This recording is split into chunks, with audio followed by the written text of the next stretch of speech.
OPS கட்சிக்குள்ள வர்றது தான் பாஜகவோட விருப்பமா இருக்கு அப்படின்னு அரவிந்த் பாக்குறாரு. நீங்க எப்படி பாக்குறீங்க? நியூஸ் 18 சொல்லி நேயர்களுக்கு வணக்கம் சார். என்னோட ஆடியோ இப்ப தெளிவா இருக்கா சார்? ஆமா. ஹலோ. நல்லா கேக்குது சார், சொல்லுங்க. நன்றி சார். ஒண்ணு இல்ல சார், அதாவது நம்ம புத்தகத்தை மற்ற விஷயங்களை படிச்சு சில இதை நம்ம புரிஞ்சுக்குவோம், சில அனுபவங்கள் கிடைக்கும், இல்ல பெரியவங்க சொல்றத கேட்டு அது மூலமா அனுபவங்கள் கிடைக்கும். அதுக்கு எல்லாத்துக்கும் தாண்டினது பட்டறிவுன்னு சொல்லுவாங்க.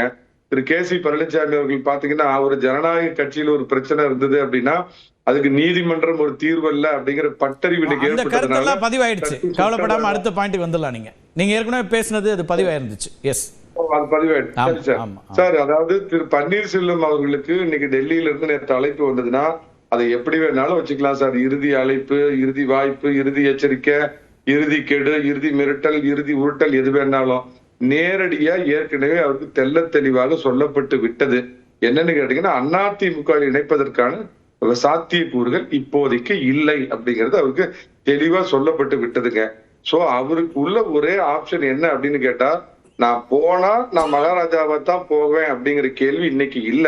இந்த கூட்டணியில் அவர் இடம்பெறதுக்கு என்ன வேலையோ அந்த வேலையை வேணா அவர் பார்க்கலாமோ ஒழிய இல்ல அவர் அவருடைய வழியை பார்த்து போய்கிட்டோம் அப்படின்னு இன்னைக்குதான் அது இறுதி. அவர் இன்னைக்கே பிரதமரை சந்திக்கிறதுக்கு நேற்று நேரம் கேட்டப்ப இல்ல நீங்க ஒரு தெளிவான முடிவை அறிவிங்க, அதுக்கப்புறம் நீங்க பிரதமரை சந்திக்கலான்னு மரியாதைக்குரிய உள்துறை அமைச்சர் அவர்கள் சொன்னதான் நான் கேள்விப்பட்டேங்க. அதனால பன்னீர்செல்வம் சார் கே.சி. பழனிசாமி பண்ணினது, அவருக்கு ஒரு சட்ட ரீதியான போராட்டங்கள் பண்ணாரு, போய் அலுவலகத்தை அடிச்சு உடைக்கல, போய் அம்மாவுக்கு அந்த சேரை எட்டி உதைக்கல. பன்னீர்செல்வத்தை இன்னும் அதிமுக தொண்டர்கள் மறப்பதற்கு தயாராக இல்லை, அவர் பண்ண துரோக விஷயங்கள்லாம். அதனால அது முடிஞ்சு போன கதை. அதை நம்ம சும்மா எல்லாம் பேசிட்டு இருக்க வேண்டாம்.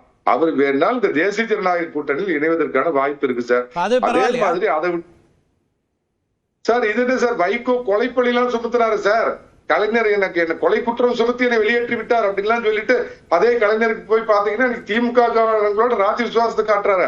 அதெல்லாம் அது காலம் சில விஷயங்களை ஆற்றும் மனப்புண்ணுக்கு வந்து இது போடும். திரு பன்னீர்செல்வம் இன்னைக்கு அந்த மாதிரி ஒரு நிலை எடுத்தார்னா எதிர்காலத்துல கட்சி தலைமையகத்தை அடித்து உடைத்த ஓ பன்னீர்செல்வத்தை கூட்டணியில வச்சுக்கிறதுல பிரச்சனை இல்ல, கட்சிக்குள்ள வைக்கிறதா பிரச்சனை.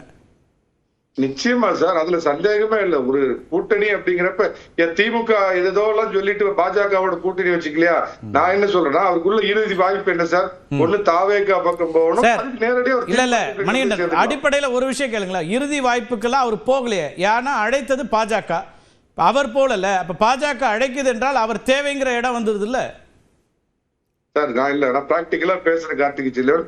அவருக்கு உள்ளது தமிழக அரசியல்ல ரெண்டு வாய்ப்பு, திமுக கூட்டணியில சேர்றது இல்ல திமுகவுல சேர்றது, இல்ல தாவேகா அங்க போய் கட்சியில சேர முடியாது. ஏன்னா இவங்களெல்லாம் காமிச்சு செங்கோட்டை போய் வலுவான இடத்துல உட்கார்ந்துக்கிட்டார். அவங்க கூட்டணி இது ரெண்டு ஒண்ணுதான். அது நேரடியா திமுகவுல சேரலாம். அதிமுகவுக்கு மீண்டும் ஒரு துரோக வேலை தான். நீங்க திமுக கூட்டணி பக்கம் போனாவோ தாவேகா பக்கம் போனாவோ அப்ப பேசாம ஒரு புதிய அமைப்பு ஆரம்பிச்சு அவர் இந்த கூட்டணியில தொடர்ந்தால் இல்ல சார், இந்த சந்திப்பு நடக்கக்கூடிய நேரத்தை தான் கேள்வி கேட்கிறேன். மணிகண்டன் நீங்க என்ன வேணா விமர்சனம் வைக்கலாம், ஓபிஎஸ் தனிநபரா இருக்கிற என்ன வேணா சொல்லுங்க, அது உங்க பார்வை. ஆனா இந்த சந்திப்பு எப்ப நடக்குது, திரு செங்கோட்டையன் தாவேகாவில் இணைந்த பிறகு.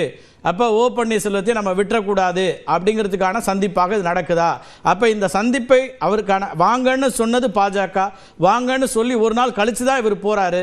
அப்போ இவருக்கு நிறைய அதில் கான்ஃப்ளிக்ட் இருக்குது, என்ன முடிவு எடுக்கணும் பேசிகிட்டு இருக்கோமே, வேற ஒரு டிடிவி தினகரனோடலாம் பயணிக்கிறோம் அப்படின்ற இடத்துல இருந்து போகிறாருன்னா, பாஜக அழைக்கிறது என்றால் திரு எடப்பாடி பழனிசாமியோடு பேசி தான் அழைக்குதுன்னா, அப்போ நீங்கள் ஓ பன்னீர்செல்வம் வர வேணுங்கிற இடத்துக்கு வரீங்க அப்படின்னா அவருடைய தேவை இருக்குங்கிறதுன்னு ஆயிடுது.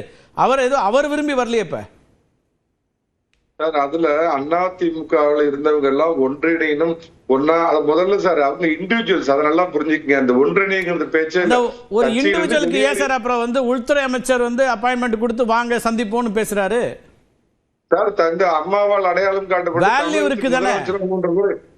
சார் இருக்கு சார், நான் இல்லைன்னு சொல்லல. ஆனா கட்சியில் இணைவதற்கான நேரம் இதுல ஒண்ணு சார். பீகார் தேர்தல் முடிஞ்சதைத்தான் திரு அமித்ஷா அவர்கள் இதை அழைச்சு பேசினார ஒழிய செங்கோட்டையின் எஃபெக்ட்னு அதனால கூப்பிட்டு அழைச்சு பேசல.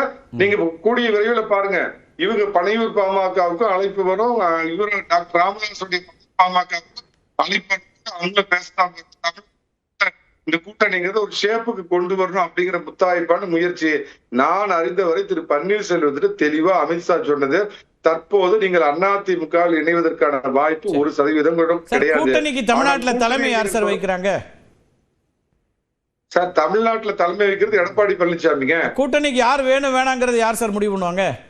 சார் 2 பேரும் யாரோட தலைமை சார் சேலஞ்ச் பண்ணாரு திரு பன்னீர்செல்வம்? எடப்பாடி பழனிசாமி சேலஞ்ச் பண்ணப்ப 2 பேரும் நான் டேபிள் போட்டு உட்காந்துட்டு ஒரு தேநீர் கோப்பை குடிச்சிட்டு வா நண்பா, அந்த நாள் ஞாபகம் நெஞ்சிலே. பாமக இல்ல நீங்க பாமக எல்லாம் சொன்னீங்க இல்லையா? இல்ல திரு மணிகண்டன், நான் ஓபிஎஸ் விவகாரத்தையே சொல்ல, பாமக சொன்னீங்க. பாமகல டாக்டர் அன்புமணியும் வருவார், டாக்டர் ராமதாஸ் வருவார் நீங்க இல்லையா? இதெல்லாம் அவர் திரு அமித்ஷா முடிவு பண்ணுவார் அப்படிங்கிறீங்க. அப்ப கூட்டணிக்கு தலைமை தாங்கிறது அதிமுக தானே, அவங்க தானே அந்த முடிவு எடுப்பாங்க. அதான ஆரம்பத்திலிருந்து வரக்கூடிய கேள்வி. திரு பிரியன் என்ன விமர்சனம் வச்சாருன்னா, இந்த முடிவுகளை அவங்க எடுக்கிறாங்க, அங்கிருந்தா தொடங்குச்சு இவங்களோட சிக்கல் அப்படிங்கிறாரு. பழனிசாமியோட வேலையை அவங்க சுலபமாக்குறாங்க சார். மத்தியில சார் வெளிப்படையா பேசும், மத்தியில ஆட்சி அதிகாரத்தில் இருக்காங்க சார். இதுல என்ன சார் அப்படி பூசி வெளிக்கு புழுக்கு இது போடுறது? அவங்க மத்தியில ஆட்சியில் இருக்கிறதுனால அவங்க சொல் எடுபடும். அதனாலதான் பழனிசாமியோட வேலை மிச்சம் அவங்க உட்கார்ந்து பேசுறாங்க. அதே சமயத்துல பழனிசாமி கூப்பிட்டு பன்னீர்செல்வத்தை சேர்த்துக்கு அவங்களால உத்தரவிட முடியுமா? சோ அவங்க எல்லாம் அவங்களுக்கு தெரியும், பழனிசாமியோட முடிவு அவருக்கு புரியுது. 2க்கும் நடுவுல இது ஒரு இது நடந்துட்டு இருக்கு. 2வது பிரியன் சொன்னார், என்னெல்லாம் நிறைய பேர் தப்பா நினைக்கிறாங்க சார். நீங்க ஒரு வார்த்தை சேர்த்து சொன்னீங்கன்னா பிரியன், உங்களை யாரும் தப்பா நினைக்க மாட்டாங்க.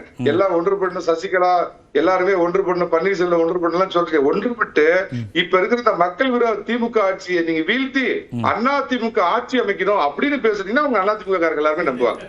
சரி, அவர் என்ன பேசணுங்கிறது நீங்க முடிவு பண்ணிட்டு அப்புறம் அவர் இருக்கு, நீங்க பேசுறதா நீங்க முடிவு பண்ண முடியும். சரி, எடப்பாடி பழனிசாமிக்கு நெருக்கடி இருக்கு, நீங்க அதை இண்டிகேட் பண்ணீங்க. எடப்பாடி பழனிசாமிக்கே இவங்களெல்லாம் சேர்க்க வேண்டிய நெருக்கடி வந்திருக்கு. செங்கோட்டையன் தாவேகாவுக்கு போன பிறகு எடப்பாடிக்கு ஒரு நெருக்கடி வந்திருக்கு. அப்படி சொல்றீங்களா?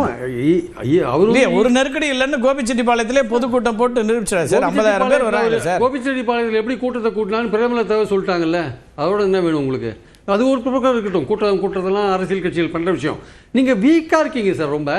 நீங்கள் வந்து சார் ஒரு சின்ன உதாரணம் சொல்கிறேன் கேளுங்க. வெறும் சவுத்து மட்டும் கிடையாது, டெல்டாவில் 22 தொகுதி இருக்கு. புதுக்கோட்டை, தஞ்சாவூர், திருவாரூர், நாகப்பட்டினத்தில் 4 இடத்துல தான் சார் வின் பண்ணிருக்காங்க. லாஸ்ட் டைம் 4 இடத்துல வின் பண்ணிருக்காங்க. சவுத்தில் 58 தொகுதியில் வெறும் 15 தொகுதியில் வின் பண்ணிருக்காங்க சார். இத்தனைக்கும் பாஜக, அதிமுக, பாமக எல்லாம் இருந்த நேரம் தான் 21. இப்போ திமுகவுக்கு ஆன்டி இன்குபசி சேர்ந்திருக்கு. வேணா இன்னொரு 4 தொகுதி மேல வின் பண்ணலாமே தவிர ஜெயிக்கிறதுக்கான வாய்ப்புகள் எங்க? ஓபிஎஸ் சேர்க்கலனா அதுக்கான வாய்ப்புகளே இல்ல.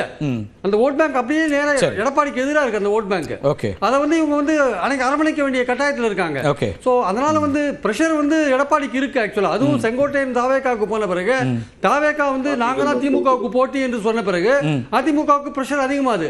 அப்ப முதல்வர் கனவுல இருக்கிற எடப்பாடி எல்லாரையும் அரவணைத்துக் கொண்டு போக வேண்டும், அந்த கட்டாயத்தில் அவர் இருக்காரு. இப்போ அவருக்கு ஒரு மனமாற்றம் வர வேண்டிய அவசியம் வந்திருக்கு. ஆக்சுவலா வந்திருக்குன்னு வரணும். டிசம்பர் 10 பொதுக்குழுல ஒரு ஜெனரலான ஒரு அழைப்பு விடுறதுக்கான வாய்ப்புகள் இருக்கு.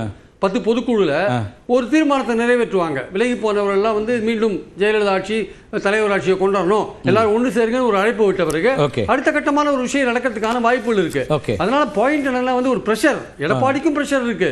ஆனால் வந்து திருப்பி அதிமுகக்குள்ள அவர் இழுக்காத ஒரு என்டிஏல கூட்டணி நீங்க 2 பேரும் தான் பேச போறீங்க. என்டிஏல கூட்டணி கட்சியா சேர்க்கிறாங்க வச்சுக்கோங்களேன். அது வந்து எதிர்பார்த்த ஒரு பலனை வந்து அதிமுகவுக்கு தராது.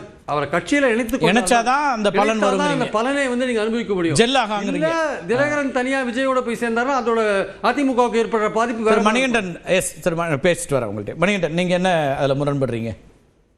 சார் பிரியன் இது ஒரு 101வது தடவை சொல்லியிருப்பாரு. நான் 102வது தடவை திரும்ப சொல்றேன். எடப்பாடி பழனிசாமி பிரஷரும் இல்ல, சுகரும் இல்ல, உப்பும் இல்ல சார். அவருக்கு எந்த பிரஷரும் இல்ல சார்.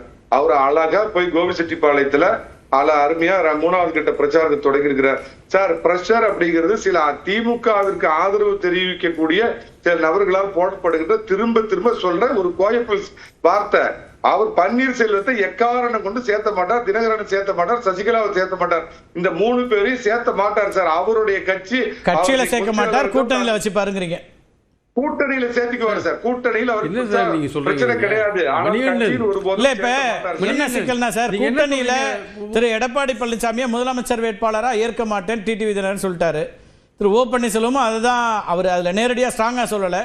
ஆனா டிடிவி அப்படி சொல்லும் போது அப்ப எப்படி கூட்டணிக்குள்ள வர முடியும் சார்? அவர் கட்சியில இருக்கிற இன்ப தமிழர் நாளைக்கு அந்த கட்சிக்கு தலைவராக சொல்லுங்க. நாளைக்கு கூட்டணி மந்திரி சபையில் துணை முதலமைச்சர் பதவி தினகரன் சொல்ற ஒரே வார்த்தை. மணிகண்டன் சொல்ற ஒரே விஷயம் என்னன்னா, கட்சி ஆபீஸ் அடிச்சாரு, உடைச்சாரு, ரெக்கார்டெல்லாம் தூக்கி போனாருன்னு சொல்றாரு. அதிமுகவோட 53 வருஷ கால வரலாற்றுல இந்த சம்பவம் புதுசா? இது மாதிரி எவ்வளவு சம்பவம் அதிமுக தலைமையில் நடந்திருக்கு. இன்னொரு பாயிண்ட் இருக்கு. எம்ஜிஆர் ஜெயலலிதாவோட எடப்பாடி செல்வாக்கு மிக்க தலைவரா? புகார் கொடுத்தாரு சார், ஊழல் புகார். எம்ஜிஆர் எடுத்து ஊழல் புகார் கொடுத்தாரு சார், ஊழல் புகார் கொடுத்தாரு. அவரே எம்ஜிஆர் சேர்த்துட்டாரு சார். அப்புறம் ஜெயலலிதாவை வந்து கட்சியை விட்டு நீக்கி யாரும் தொடர்பு கொள்ளக்கூடாதுன்னு அறிக்கை அண்ணா பத்திரிகையில் வந்தது. அப்படியே வந்து ஜெயலலிதா வந்து ஆரம்பியப்பட சேர்த்துட்டாங்க. இதெல்லாம் வந்து எம்ஜிஆர் ஜெயலலிதா அவங்க ஆளுமை மேல அவங்களுக்கு நம்பிக்கை இருந்தது. உங்களுக்கு உங்க ஆளுமை மேல நம்பிக்கை இல்லை, நீங்க யாரையும் சேர்க்க மாட்டேன் நீங்க.